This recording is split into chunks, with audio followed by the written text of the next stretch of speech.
Assalamualaikum warahmatullahi wabarakatuh. Perkenalkan, nama saya Ehsan Sadewa. Saya dari kelompok 3. Saya akan presentasikan tentang faktor individu. Jadi, faktor individu adalah karakteristik dalam diri seseorang yang mempengaruhi cara berpikir, bersikap, dan bertindak di tempat kerja. Jadi, setiap karyawan itu memiliki kepribadian, nilai, dan pengalaman yang berbeda. Sehingga respon terhadap situasi kerja pun tidak sama. Jadi intinya itu setiap orang itu unik dan perbedaan itu mempengaruhi bagaimana mereka bekerja. Contohnya ada yang cepat tanggap, ada juga yang perlu waktu yang lebih lama. Jadi organisasi atau kerjaan harus paham hal-hal ini agar bisa memaksimalkan potensi setiap orang. Jadi ada faktor utama yang mempengaruhi perilaku individu, yaitu dari sikap dan nilai kepribadian terhadap pekerjaan, persepsi terhadap lingkungan kerja, motivasi dan kebutuhan untuk berprestasi, kemampuan dan keterampilan kerja, latar belakang demografis seperti usia, jenis kelamin, dan pengalaman. Jadi memahami faktor individu membantu organisasi menempatkan karyawan sesuai dengan potensi dan menciptakan lingkungan kerja yang produktif. Jadi semua faktor ini berkaitan dan berpengaruh terhadap cara seseorang bekerja dan berinteraksi di lingkungan organisasi atau pekerjaan. Perilaku dan kepribadian individu. Perilaku individu adalah tindakan seseorang di tempat kerja sebagai hasil dari kepribadian dan situasi. Kepribadian ini merupakan pola sifat yang relatif stabil dan mempengaruhi cara seseorang beradaptasi serta berinteraksi bersama seseorang.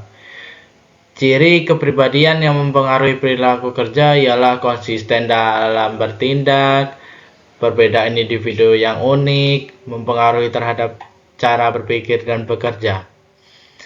Di sini bisa ditekankan bahwa kepribadian itu menentukan gaya kerja seseorang. Contohnya, orang yang teliti itu cenderung hati-hati dan rapi, sedangkan orang yang langsung satset lebih cepat mengambil keputusan. Jadi perilaku kerja yang terlihat dari sehari-hari adalah hasil dari gabungan sifat-sifat tersebut. Perkenalkan, nama saya Radita Nadiayu. Di sini saya akan menjelaskan tentang model Big Five Personality atau 5 besar kepribadian. Merupakan salah satu teori kepribadian yang paling banyak digunakan dalam psikologi modern. Model ini menjelaskan bahwa setiap individu memiliki 5 dimensi kepribadian utama. Yang pertama yaitu ekstroversi, menggambarkan seberapa aktif, energik, dan mudah seseorang untuk bergaul. Orang yang tinggi pada dimensi ini biasanya suka berinteraksi, percaya diri, dan nyaman berada di lingkungan sosial.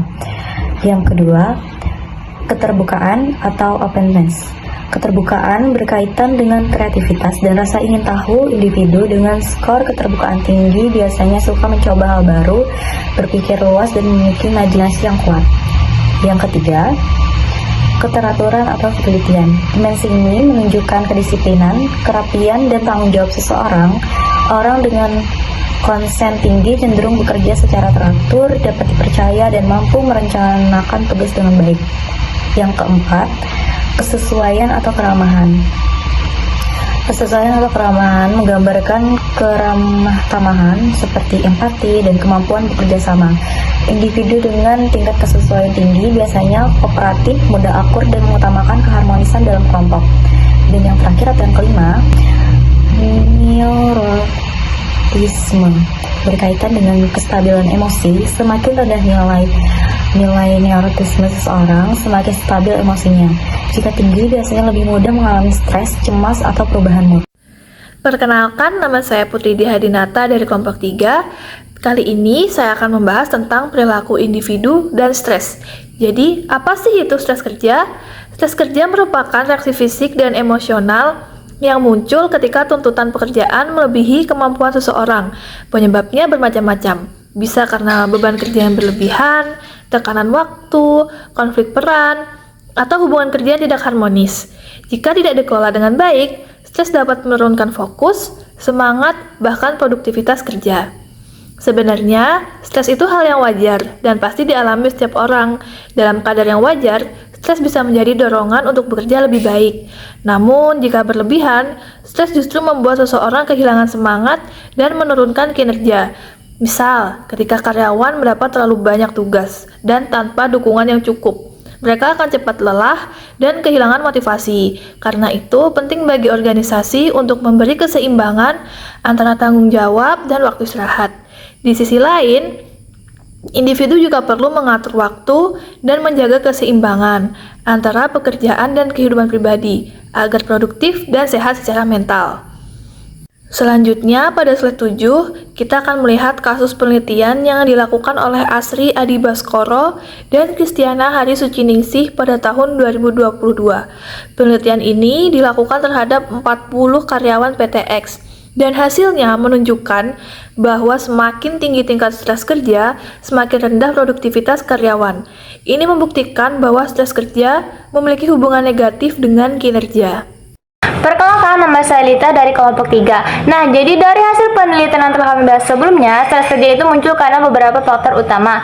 Yang pertama, beban kerja yang berlebihan. Misalnya, tugas yang diberikan terlalu banyak dengan waktu yang terbatas. Kemudian yang kedua, tekanan waktu.